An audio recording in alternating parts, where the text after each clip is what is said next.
आचार्य पूज्यपाद महाराज इष्टोपदेश ग्रंथ में बता रहे हैं कि अज्ञानी की संगति करने से किस फल की प्राप्ति होती है और ज्ञानी की संगति करने से किस फल की प्राप्ति होती है। तो आचार्य पूज्यपाद महाराज इष्टोपदेश ग्रंथ में बता रहे हैं कि अज्ञानी की उपासना तुम करोगे तो तुम्हारा अज्ञान ही बढ़ेगा, उसकी ही उपलब्धि तुम्हें होगी। और अगर ज्ञानी की संगति उपासना करोगे तो तुम्हारे ज्ञान में निरंतर वृद्धि होगी, जो तुम्हारे कल्याण में कारण बनेगी, तुम्हारे पापों की क्षय करने में कारण बनेगी। तो आचार्य महाराज दृष्टांत दे रहे हैं कि दुनिया में भली भांति प्रसिद्ध है कि जिसके पास जो होता है वो वही तो देता है। ज्ञानी के पास जो होगा वह ज्ञानी तुम्हें देगा, और अज्ञानी के पास जो तुम्हें होगा वो अज्ञानी देता। अब ये तो तुम्हारा चुनाव है, तुम्हें किसकी संगति करना है। तुम्हें अगर नरकों में जाके अच्छे से रहना है, अच्छे से तो रहना है, वो क्या है, नरकों में जाके अगर अच्छे से रहना है तो अच्छे से अज्ञानी की संगति करो। तुम्हें कहीं पुलिस और किसी के हवाले की आवश्यकता नहीं, सारे पापों की सजा केवल नरकों में तुम्हें प्राप्त हो जाएगी।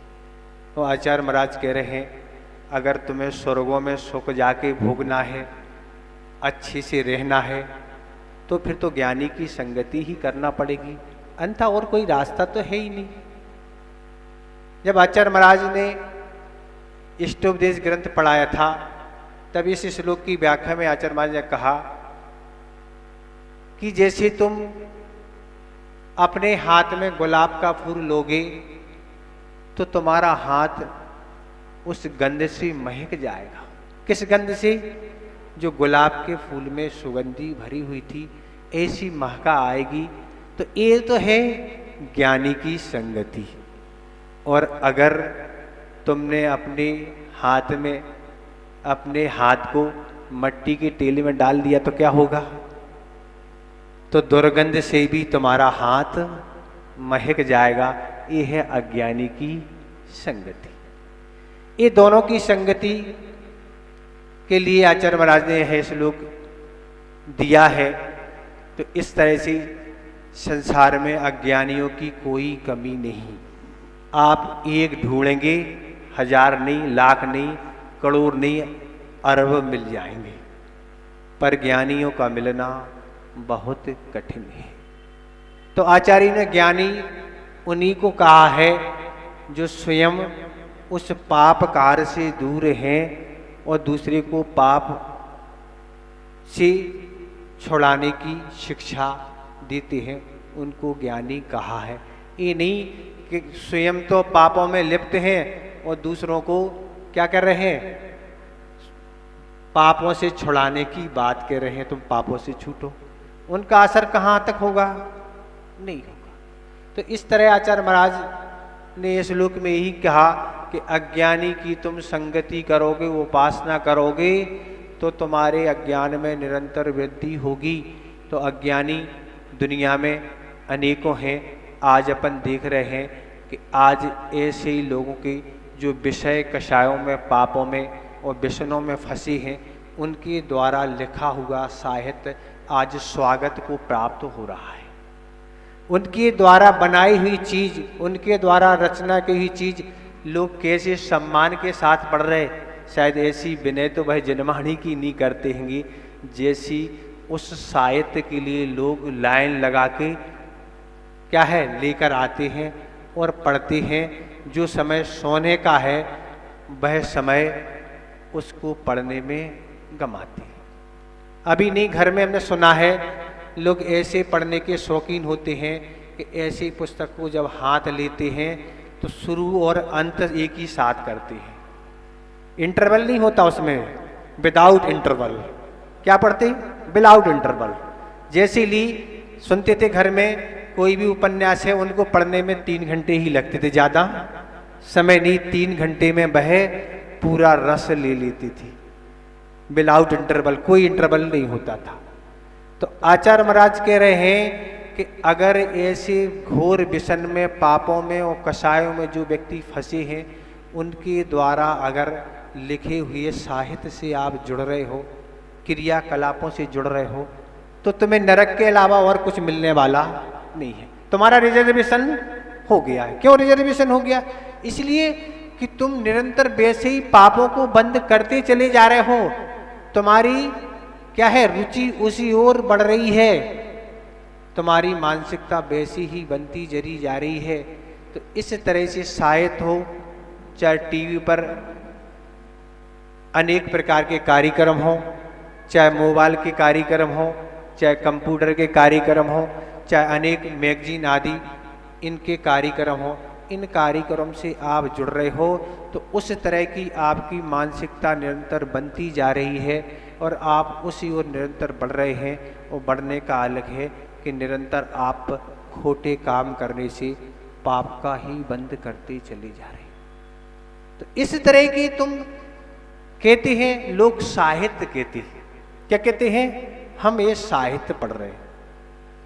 पर साहित्य शब्द का आप विश्लेषण सुने तो साहित्य शब्द उसको ही कहते हैं जो हित से सहित हो, उसको बोलते हैं साहित्य।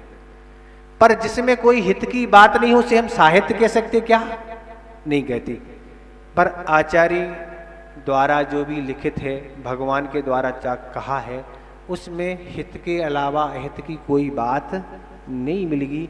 इसको इसलिए उसको कहेंगे अपन साहित्य, आगम। जो भगवान के द्वारा कहा है, गणधर परमेष्ठी के द्वारा जिसकी रचना हुई और आगे आगे आचार्य ने जिसको ग्रंथ रूप में लिपिबद्ध किया है, उसको कहते हैं साहित्य। और जब तक ऐसे साहित्य से हम नहीं जुड़ेंगे, तब तक हमारी निरंतर प्रवृत्ति उन पापों में ही बनी रहेगी। और पापों से बने से हम कभी भी उस सुख का आनंद नहीं ले सकेंगे, शांति का आनंद नहीं ले सकेंगे, और निरंतर हम इन्हीं ऐसी नरक और तिरंच आदि गतियों में निरंतर पापों का फल प्राप्त करते रहेंगे। ठीक निरंतर आप भी ऐसी अज्ञानियों की संगति से जुड़ रहे हैं, ऐसे आपका भोजन जुड़ रहा है, विदेशी सभ्यता से आप जुड़ रहे हैं, और भी तरह तरह की सभ्यताओं से आज जुड़ रहे हैं। बोलना भी आपका इसी सभ्यता से जुड़ रहे हैं। आप ऐसे ही शब्दों का उपयोग कर रहे हैं, ऐसी ही भाषा का उपयोग कर रहे हैं, क्योंकि ऐसी संगति से आप जुड़ रहे हैं। इस तरह से आप वस्त्रों का पहनावा है, ऐसी संगति से आप वस्त्र किस तरह के होना चाहिए, उस सभ्यता को आप खोते हुए अन्य प्रकार के वस्त्रों का उपयोग कर रहे हैं। और भी अनेक तरह के पापों में प्रवृत्ति किस प्रकार की होती है, ऐसी सभ्यता से आप जुड़ रहे हैं। तो ऐसी सभ्यता से जब आप जुड़ेंगे, ऐसी अज्ञानियों की सभ्यता से जुड़ेंगे, तो ये आपको क्या है, आपको कोई स्वर्ग तो मिलने वाला है नहीं। कहाँ मिलना है? तो आप जब वृत्ति का निश्चित हो गया कि उसको वैमानिक देवों में ही उत्पन्न होना है, तो ऐसे जो पापों में प्रवृत्ति करने वाले हैं, तो उसका भी निश्चित हो गया कि उसको भी नरकों में जाना है, जाना ही है। क्योंकि सामान्य से उमा स्वामी महाराज ने जो लिखा, बहवारम परिवर्तम नारक सहा, बहुत आरम और बहुत परिक नरक आयु के लिए आसक कारण है। पर आचार्य गुणभद्रराज ने उत्तर पुराण में जहाँ शेणिक महाराज का कथानक किया, वहाँ उन्होंने ये भी लिखा है कि बहुत पापों में लिप्त होने के कारण ही राजा शेणिक को नरक आयु का बंध हुआ। ये भी एक आचार्य मार्ग का मत है। तो केवल नरक जाने में बहुत आराम व परिग्रह ही नहीं है, अनेक आचार्य ने अनेक कारण लिखे हैं नरक जाने के लिए, नरक आयु बंध के अनेक प्रकार के कारण लिखे हैं। तो उन तब तक कारणों से नहीं बचेंगे, तब तक हम नरक के योग कार जाने से हम कभी नहीं बच पाएंगे। ये तो आचार्यों की घोषणा है, भगवान की घोषणा है। वह तो उन्होंने जो घोषणा की है वह अन्यथा गलत किसी भी रूप में हो नहीं सकती। तो इस तरह से अज्ञानियों की अगर संगति से आपको छूटना है तो इन साधनों से आपको बचना होगा, ऐसे व्यक्तियों से बचने होगा। रात्रि भोजन की तो अब कोई बात ही नहीं है, पहले के ज़माने में रात्रि भोजन की बात नहीं, पर आज तो दिन में कम रात में ज़्यादा। तो ऐसे रात्रि भोजन के कारण ऐसे व्यसनों में, ऐसे कामों में निरंतर व्यक्ति अपनी प्रवृत्ति कर रहा है और वह आगामी जीवन में सुख और शांति चाहता है। ये कभी संभव नहीं हो सकता। इसलिए संक्षेप में हम यही बात आपसे कहेंगे कि अज्ञानियों की संगति हमारी किस रूप में कहाँ कहाँ हो रही है, उस संगति से हमें दूर होना होगा, तब हम जाके कुछ अपना अच्छा जीवन बना सकेंगे। तो हम तो आज संक्षेप में कहेंगे, क्योंकि आज अपन को प्रवचन जल्दी समाप्त करना है, महाराज जी की पाड़ना है। तो इस तरह से फिर आचार्य महाराज ने दूसरी बात कही कि ज्ञानी की संगति करने से हमें क्या होगी, ज्ञान की प्राप्ति होगी। तो वही ज्ञान की प्राप्ति क्या होगी, जैसे राजक सैनिक महाराज थे, वह अभी तक अज्ञानी थे और अज्ञान बस उन्होंने यशोधर महाराज पर सर्प डाल दिया था। पर जैसे यशोधर महाराज से संपर्क हुआ, देखो यशोधर महाराज कितने बड़े वीतरागी संघ थे, कितने चर्या निष्ठ थे, किसी तरह का इस तरह का व्यवहार करते हुए पहले उन्होंने राजा सैनिक महाराज ने उन पर क्या कुत्ते छोड़े हुए थे, पर कुत्ते भी परकमा लगा के जब वापस आ गए तब अपने धनुष से एक सर्प को मारा और उसको उनके गले में डाला। पर फिर भी यशोधर महाराज ने किसी तरह का कोई प्रतिकार नहीं किया, किसी तरह से वह क्रोधित नहीं हुए, वैमनस्यता का परिणाम नहीं दिखाया। और चेलना का भी इसमें सहयोग है कि जब वह आई और दोनों ने जब नमस्तु किया तो यशोधर महाराज ने समान रूप से दोनों को आशीर्वाद दिया। अभी तक अज्ञान का परिणाम चल रहा था, पर वह आशीर्वाद ऐसा बदला, उसका आशीर्वाद मिलने से ऐसा उनका रूप बदला कि वह अब ज्ञानी बन गए। अब उनका मिथ्यात्व नष्ट हो गई, उन्होंने उपशम सम्यक दर्शन धारण किया होगा। अब आगम में तो सारी डिटेल दी है, पर वह गुरु पर आस्था उनकी बन गई और गुरु पर जब आस्था बनी तो उनका नाता फिर गुरु नहीं, फिर उनका नाता प्रभु से जुड़ गया। ऐसे साक्षात प्रभु जो महावीर भगवान थे उनसे उनका नाता जुड़ गया, जिससे उन्हें छायक सम्य दर्शन हो गया और उन्होंने उन्हीं के चरणों में जाके आगामी तीर्थंकर प्रकृति का बंद कर लिया। जो आगामी 24वीं में होने वाले प्रथम तीर्थंकर होंगे, तो ये अज्ञानी से हटके कहाँ, एक ज्ञानी की संगति जहाँ जुड़ी, ज्ञानी के साथ उनका संबंध जुड़ा, तो वो स्वयं प्रभु की उपासना करते करते जो स्वयं प्रभु बनने की जिनमें शक्ति आ गई और आगामी काल में जो स्वयं प्रभु बनने वाले। तो ऐसे ज्ञानी और अज्ञानी की बात है। आज अज्ञानी के साथ तो लोग निरंतर जुड़ रहे हैं, उनके साहित्य से, उनकी वस्तुओं से, उनके बनाए हुए एक से एक फिल्म है, नाटक हैं, सीरियल हैं, कैसे चीज़ों से जुड़ रहे हैं। जब अगर रात दिन हम उन्हीं चीज़ों से जुड़ते रहेंगे तो हमारा मन भी उस तरह का होगा, और मन अगर हमारा उस तरह होगा तो परिणाम भी वही निकला कि ऐसी हम पापों में नियम से लिप्त होंगे, विष्णुओं में लिप्त होंगे, और इस तरह से हम अज्ञानी की संगति से नहीं बचेंगे तो उसका परिणाम बहुत बेकार होगा।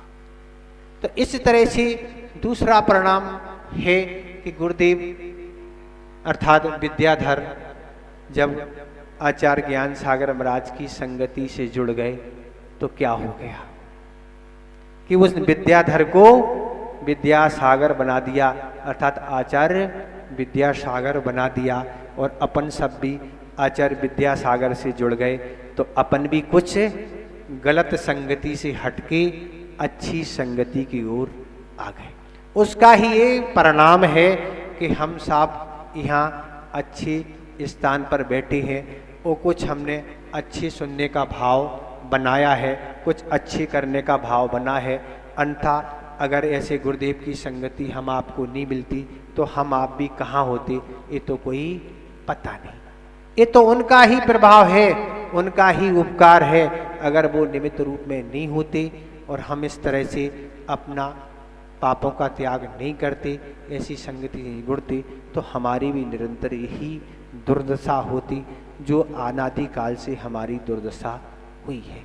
अंत में एक आपको संस्मरण सुना के अपनी वाणी को विराम लेंगे कि गुरुदेव जब महावीर जी में विराजमान थे और महावीर जी में ग्रीष्मकाल आदि महाराज का चल रहा था, तब मल्लप्पा जी का परिवार वहाँ महावीर जी में पधारा और सारे बहन भाई पूरा परिवार था और वहाँ प्रतिदिन अतिथि संभाग का व्रत का पालन वहाँ पूरा परिवार करता था, अच्छे से चौका लगाता था और जब भी योग संयोग बनता था तो गुरुदेव को प्रधान करके अच्छे से सभी परिवारजन आहार देते थे।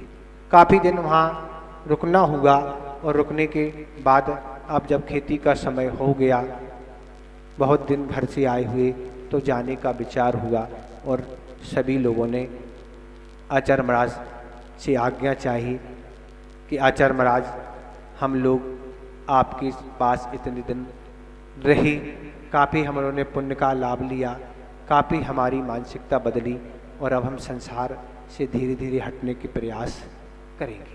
सारी बातें उन्हें लिखी और जाने का विचार था।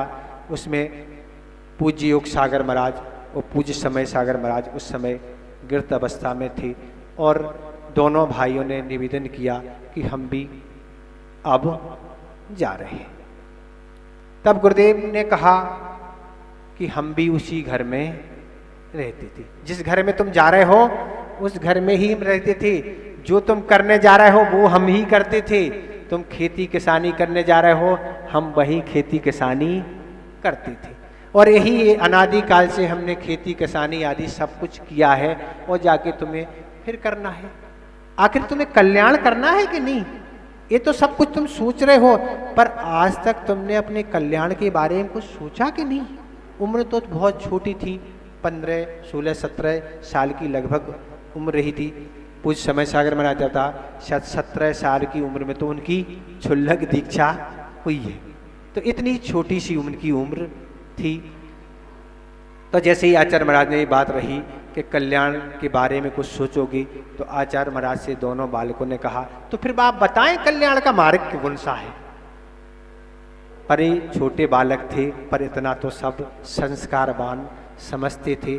तो आचार्य महाराज कहा तो ठीक है, कल्याण तुम्हें करना है तो हम मार्ग बता देते हैं। तो फिर आचार्य महाराज ने उस कल्याण का मार्ग का उपदेश दिया और दोनों भाइयों ने शीघ्रता से तुरंत वहाँ आजीवन व्रत के लिए निवेदन कर दिया। दोनों का आजीवन ब्रह्मचर्य व्रत हो गया, आगामी प्रतिमाएँ हो गई, फिर क्षुल्लक बन गए और फिर एलक और मुनि महाराज बन के आज अपनी साधना के साथ इस जगत में प्रभावना कर रहे हैं। तो ये है गुरुओं की संगति, आचार्यों की संगति, ज्ञानियों की संगति। ये संगति का ही सब परिणाम है। इतने हम पर्याप्त समझते हैं। अहिंसा परमो धर्म की।